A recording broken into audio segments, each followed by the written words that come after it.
je vais peut-être prendre juste un peu de temps et partager, parce que bon, le thème c'est sur éducation, science, culture, et en relation vraiment avec comment on peut contribuer, hein, à la, j'allais dire, à la justice sociale, aux égalités. Et je vais partager un peu mon expérience et le travail que je suis en train de faire dans ce domaine-là. Tout à l'heure, quand tu étais en train de me présenter, oui, je suis une des coordonnatrices du mouvement panafricain Africans Rising for Justice, Peace and Dignity. Je siège aussi au niveau du conseil d'administration de la Fondation Trust Africa. Mais ce que je présente ici, c'est ce que j'aime vraiment faire et ce que je fais à travers les ateliers Falia.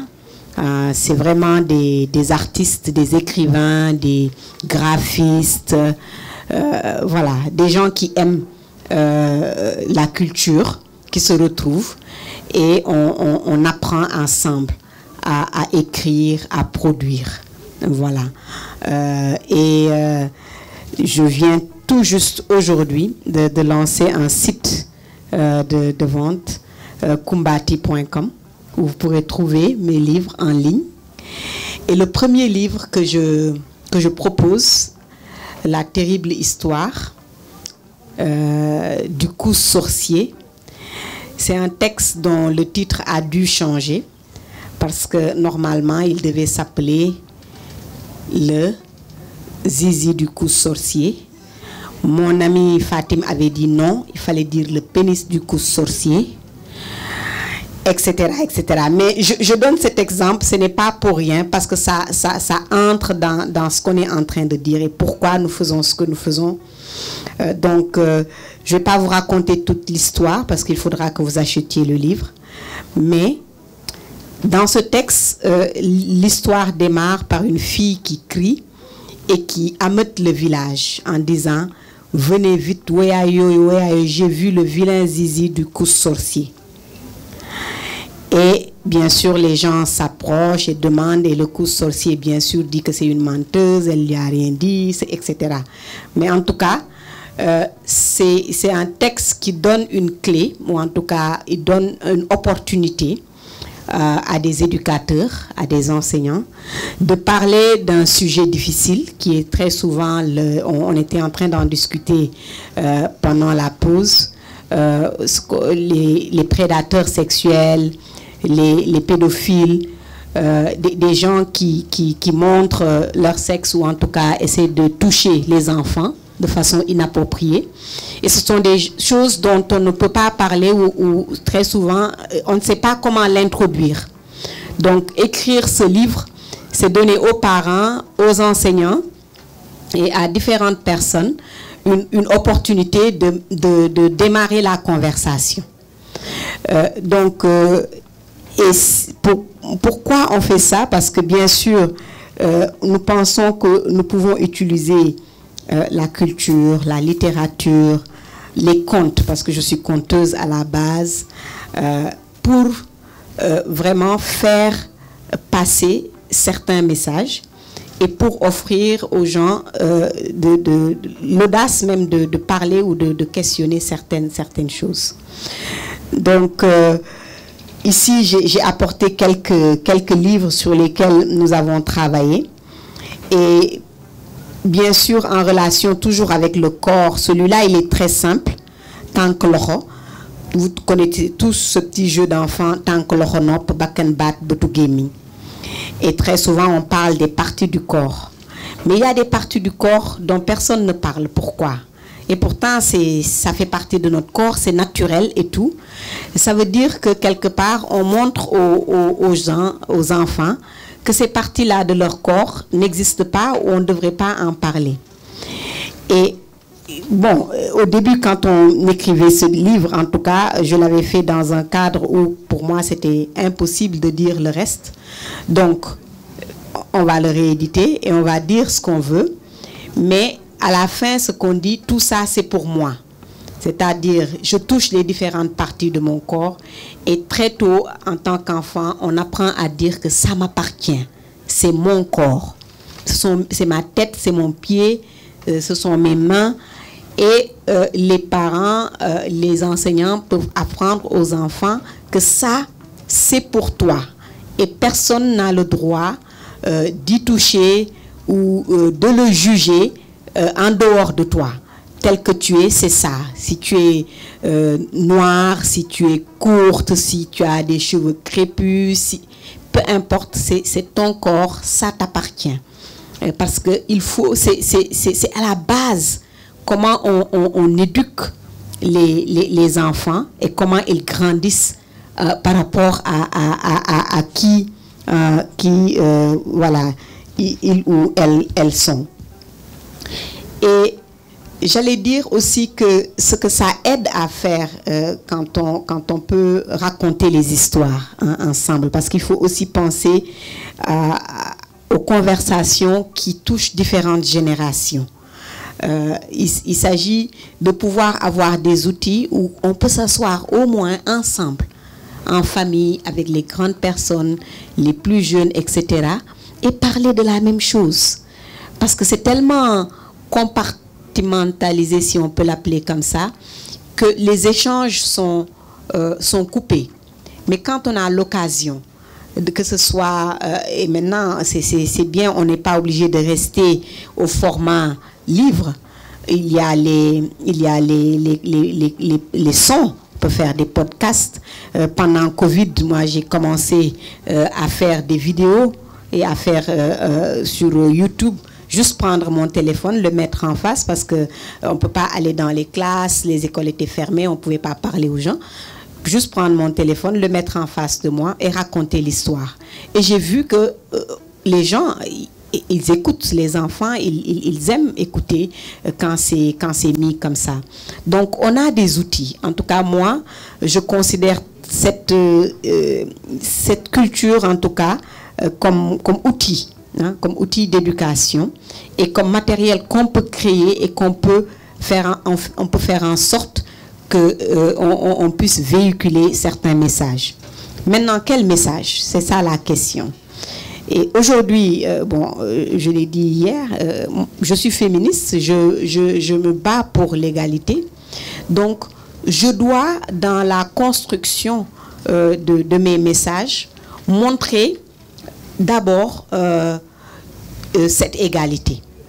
Parce que c'est aussi ça la liberté de l'artiste. On n'a peut-être pas les choses que l'on veut, même si on ne les a pas dans la réalité, on a la possibilité dans les histoires de les créer. Et quelquefois, ce n'est pas de prendre un texte et de commencer à écrire les hommes devraient faire ceci et les femmes cela, non. C'est-à-dire, c'est dans l'image. Je vais donner un tout petit exemple parce que c'est le tout dernier travail sur lequel je suis en ce moment. Je travaille sur un texte sur l'eau.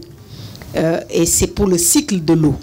C'est pour montrer aux enfants que l'eau est une richesse précieuse et que c'est la même eau que nous buvons tous. Donc, elle nous lie en tant qu'être humain, mais aussi avec les autres êtres vivants.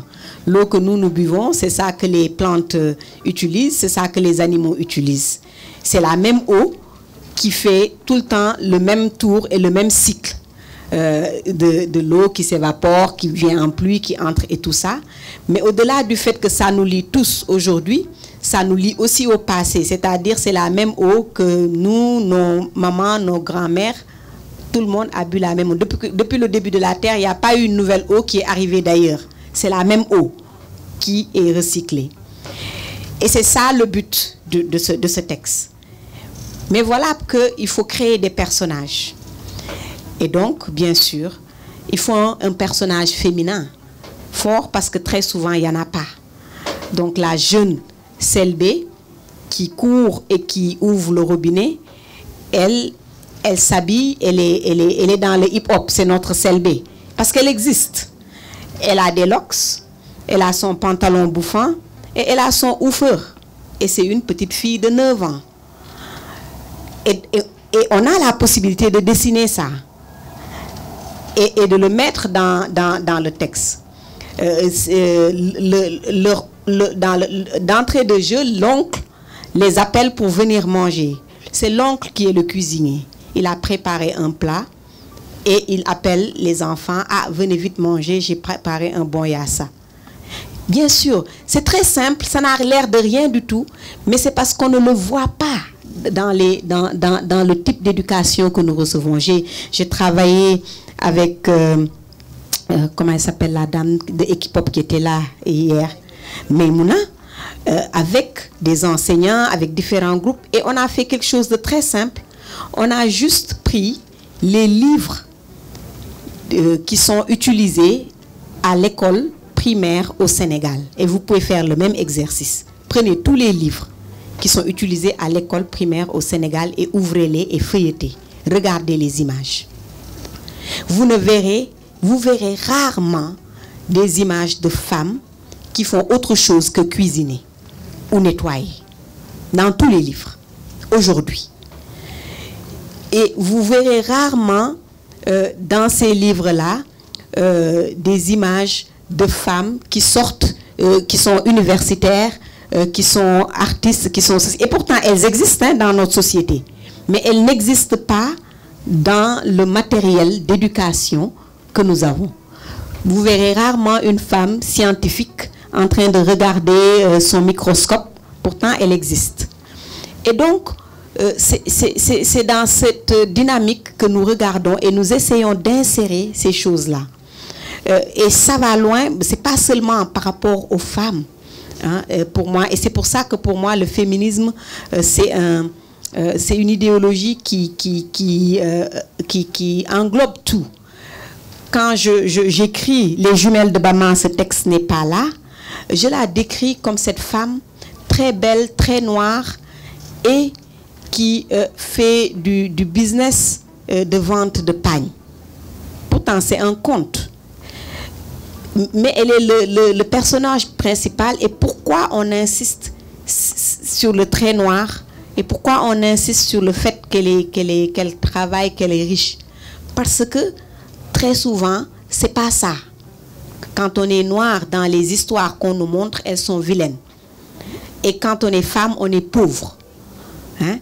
Et ça doit changer dans la façon, parce que c'est nous qui éduquons les enfants à grandir avec certaines façons d'être.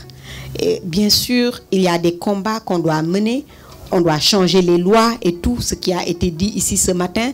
Ça demande des combats directs, à les changer. Mais il y a autre chose aussi à changer, c'est comment les gens façonnent leur imaginaire, ce qui est acceptable, ce qui ne l'est pas culturellement. Et comment nous-mêmes on éduque,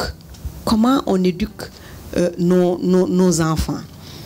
Et quel est le contenu? Parce que quand on dit éduquer, c'est à la maison, c'est à l'école, c'est dans la rue, c'est ce qui passe dans les télévisions, à la radio, etc. Il y a tout ça qui façonne comment les enfants sont éduqués. Et nous devons faire attention à cela pour que une petite fille se dise que oui, bien sûr que je peux être astronaute. Mais si il n'y a rien dans son éducation, ni à la maison, ni à l'école, ni dans le cinéma, ni nulle part qui dit ça, c'est très très difficile que ce soit quelque chose qu'elle puisse juste essayer de créer. Je sais que je pourrais être beaucoup plus longue que ça, mais je vais m'arrêter là et je prendrai des questions. Mais en tout cas, c'est un travail qui donne beaucoup de plaisir, hein, parce que là, on est libre. On est vraiment libre. Dans les autres parties des travaux que je fais, on est beaucoup plus en train de se battre matin, midi, soir. Et là, on est dans la créativité. On est dans avec des gens qui sont extrêmement réceptifs et qui comprennent ce qui est juste. Quand on parle avec des enfants et qu'on dit on doit faire telle chose, bah, on peut le partager, vous pouvez faire ça. C'est extrêmement rare. C'est-à-dire, même si ils viennent de familles ou de gens qui leur ont dit autre chose, quand on est d'accord et qu'on voit ce qui doit marcher, il y a cette réceptivité. Des gens qui disent, ah oui, mais en fait, on peut changer et vous avez raison. Et ça, je trouve que c'est la meilleure partie, en tout cas, du travail que je fais.